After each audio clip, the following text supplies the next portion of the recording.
শীতলকুচি, সিতাই, দিনহাটা একদম উপদ্রুত এলাকা ছিল। বাংলাদেশ কি ভারত বোঝা যেত না। এবং তার তো দুর্নীতির হাত পাকা সেই বাবা মন্ত্রী থাকাকালীন সার কেলেঙ্কারি থেকে।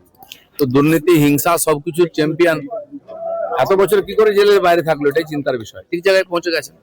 অন্নপূর্ণা যোজনা, আয়ুষ্মান ভারতের মতো নারী ও শিশু কল্যাণ সমাজ কল্যাণ দপ্তরের সব থেকে জনপ্রিয় প্রকল্প হচ্ছে কন্যাশ্রী রূপশ্রী প্রকল্প, এবং এবার ঢালাও দেওয়া হবে না।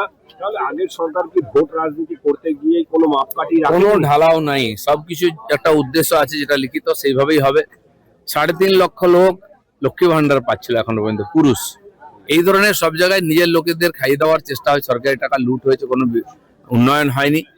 তার যেমন হিসাব হবে, তার ইনকোয়ারি হবে, সঙ্গে সঙ্গে যোগ্য ব্যক্তিরা যাতে পায় তার চেষ্টাও হবে।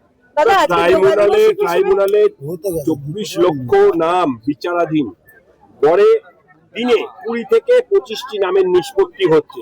সব নিষ্পত্তি হচ্ছে তো আবার পুনরায় ভোটে সেই যাবে মনে হয়।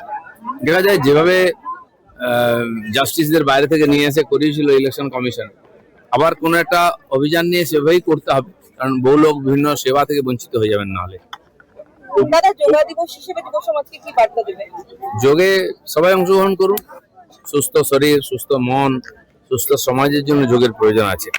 আমাদের এই দেশেই 5000 বছর আগে মহর্ষি পতঞ্জলি দ্বারা যোগ পপুলার হয়েছিল, অভ্যাস হয়েছিল। আজকে সারা দুনিয়া গ্রহণ করেছে, 200টা দেশে যোগ হচ্ছে। মাননীয় প্রধানমন্ত্রী তার ব্র্যান্ড অ্যাম্বাসেডার, তিনি তো বাংলায় আসছেন। এবারে আমরা গ্রামে গঞ্জে বাড়ি বাড়িতে যোগকে পৌঁছে দেওয়ার চেষ্টা করব। সবাই নিজের জীবনের যোগকে অঙ্গ করে নিন।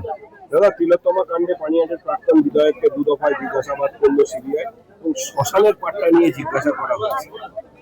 তার একটা বড় ওখানে অংশ ছিল, যেভাবে তড়িঘড়ি করে পোস্টমর্টম করা হয়েছে, পরিবারকে দেখতেও দেওয়া হয়নি, বডিকে জ্বালিয়ে দেওয়া হয়েছে। স্থানীয় বিধায়কের তাতে বড় রোল ছিল, এটা সবাই জানে। তার এই যে গোপন রহস্য আছে, তথ্য লুকানোর চেষ্টা হয়েছে, তার তো তদন্ত হবেই। ডিম থেরাপি নিয়ে এখন নতুন নতুন সবে তো শুরু হয়েছে। দেখুন না, গরু, কয়লা, বালি, পাথর, কি কেলেঙ্কারি হয়নি? পঞ্চায়েতের ধাপে ধাপে কেলেঙ্কারি, লুট, তো সবে শুরু হয়েছে। মানুষের যার যার ক্ষোভ ছিল একদিন, যারা বঞ্চিত হয়েছেন, অত্যাচারিত হয়েছেন, সবাই পুলিশের কাছে যান, কমপ্লেন করুন, বিচার পাবেন। দাদা, তৃণমূলের 2000 কোটি টাকা কার ঘরে যাবে বলে মনে হচ্ছে? আমাদের তো দরকার নেই টাকার।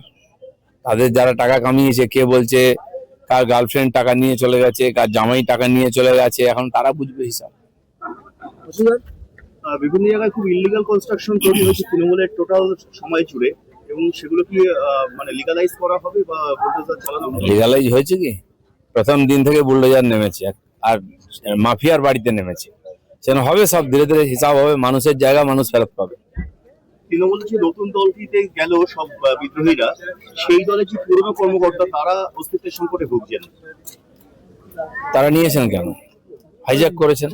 আর নতুন দলে গেলে পুরনো পাপও ধুয়ে যায় না। যারা এই পাপের সঙ্গে ছিলেন তারাও গায়ে দাগ লেগেছে, তাদেরকেও হিসাব কিতাব করতে হবে।